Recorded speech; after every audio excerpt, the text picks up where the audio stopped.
pessoal, muito boa noite a todos.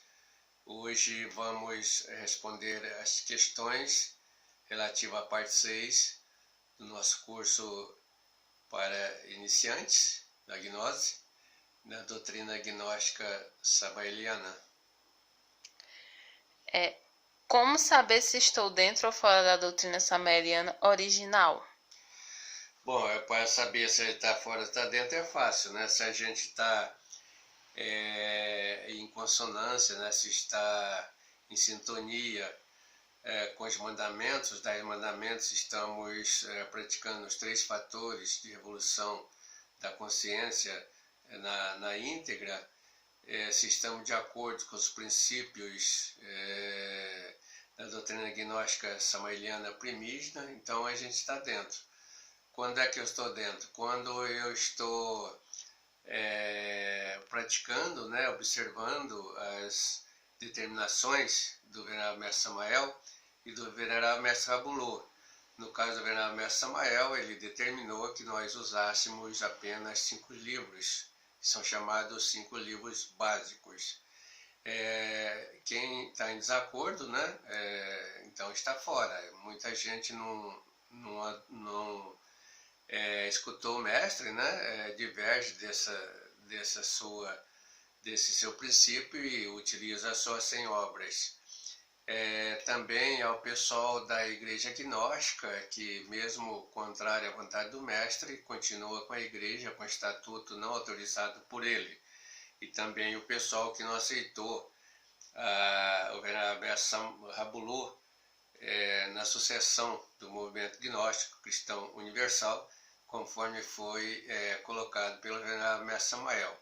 Então esse pessoal está em desacordo com a doutrina gnóstica samaeliana, está fora da lei, fora da ordem. E qual é a relação entre práticas subjetivas e objetivas? Bem, como nós já aprendemos, existem 2 práticas, né, no nosso estudo gnóstico. A prática subjetiva é aquela que é subjetiva, né, que tem uma impactuação no processo de despertar da consciência bem diminuto. Então, tem pouco impacto no processo do despertar da consciência. E a prática objetiva é aquela que tem um impacto grande neste processo de despertar da consciência. A prática objetiva a gente vai definir bem, acho que na próxima questão, e também a prática subjetiva. Quais são as práticas subjetivas e objetivas? Bem, a prática objetiva, ela só tem uma, que é a morte. Lembrando-se que a morte, ela inicia com a autoobservação e termina com a meditação.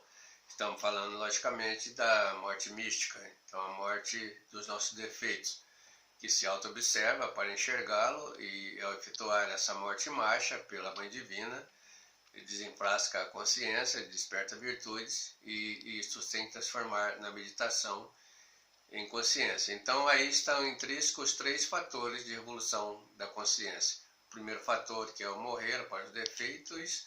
O segundo, que é nascer para a virtude, criação dos corpos existenciais do ser. E o terceiro, que é o sacrifício pela humanidade. Essa é a prática objetiva. Práticas subjetivas são todas as outras. A mantralização, volições, né, que são as mantralizações, os exercícios fólicos, né, que é a respiração, a prática das runas, numerologia, tudo isto se constitui em prática subjetiva, lamazeria, etc, etc. E qual é o grau de afastamento da doutrina gnóstica do estudante de gnose das diversas correntes da linha samaeliana nos dias de hoje? Bom, tem vários graus de afastamento, né, à medida que a pessoa vai se distanciando da linha gnóstica samaeliana primígena, né, primitiva, primordial, vai aumentando esses graus. Então, começamos assim a nossa comparação. Se uma pessoa pratica a totalidade dos princípios, que são os 10 mandamentos, sintetizados nos 3 fatores de evolução da consciência, ela tem 100% de originalidade, de praticidade da doutrina gnóstica samaeliana.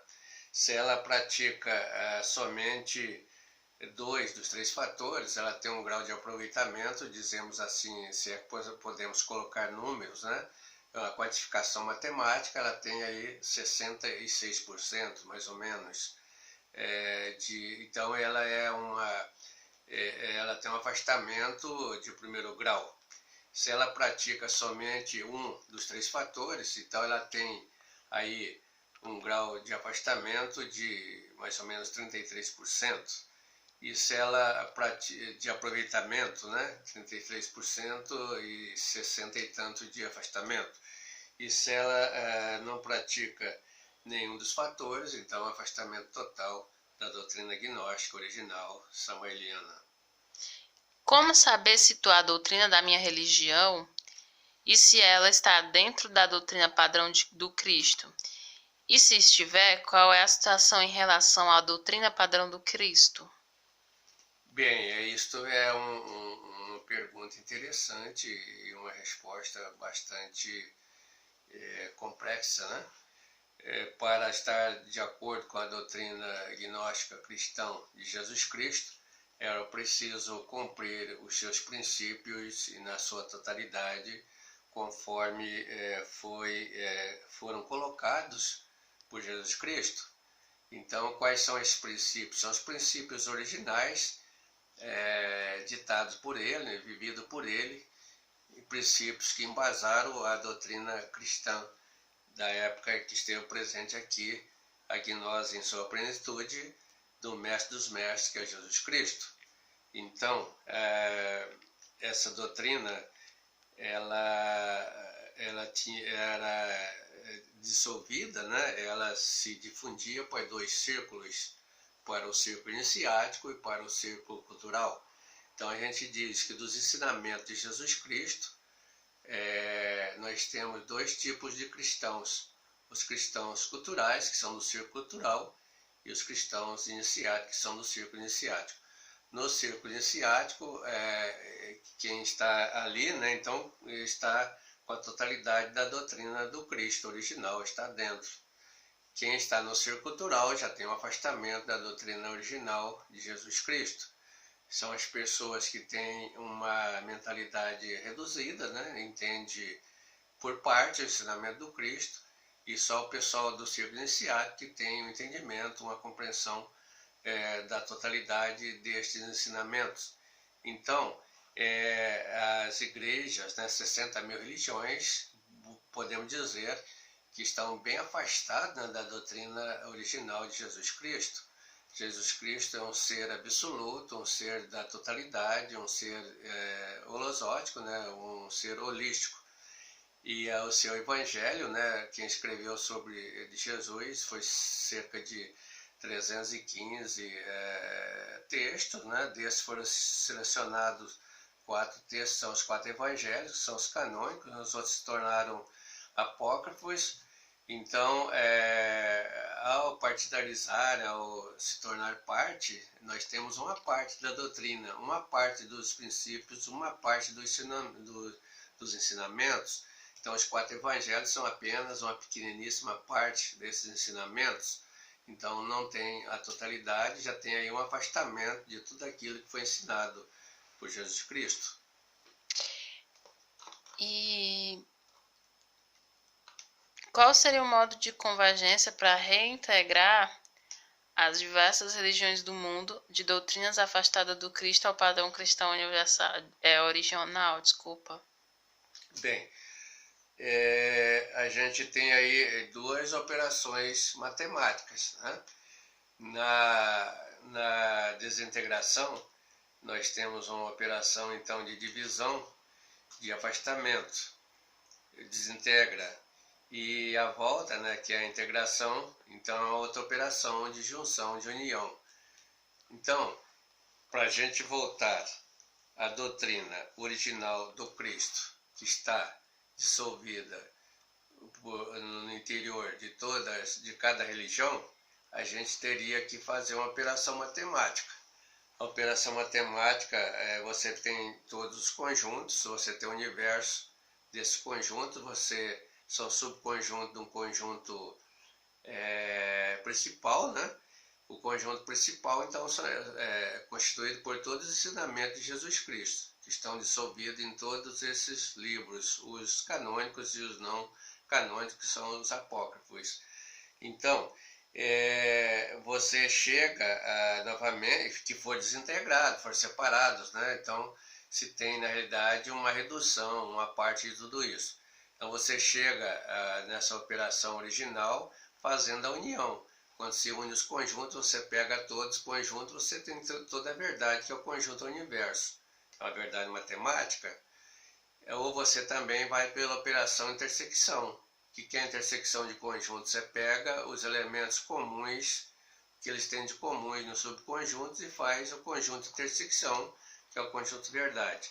Então, sobre as religiões, você poderia então chegar à verdade, à integração, juntando todas, que é impossível hoje em dia. Uma tem uma doutrina, outra tem uma doutrina que diverge desta uma e assim por diante. Então, elas são todas entre si divergentes, não há muita convergência entre elas. Então, é difícil essa operação, mas hipoteticamente seria a junção de todas, em torno de uma verdade só única, que a verdade é só uma e as religiões são muitas. E também poderia fazer a operação intersecção, no caso das religiões, seria pegar o que elas têm de comum e fazer esse conjunto de intersecção. O que elas têm de comum? Seriam os 10 mandamentos. No caso, você sintetiza os 10 mandamentos pelos 3 fatores de revolução da consciência. Então, também essa operação fica impossível, porque as religiões dos dias de hoje não praticam mais esses 3 fatores. Não tem nenhuma, praticamente, que pratica pelo menos 2 dos 3 fatores. E às vezes nenhum dos 3 fatores, então eles não praticam nenhuma. Mas seria possível, então, levando a cada religião levasse os seus membros, né, a prática dos 3 fatores de evolução da consciência, o estudo e a prática, e fazer, então, essa intersecção.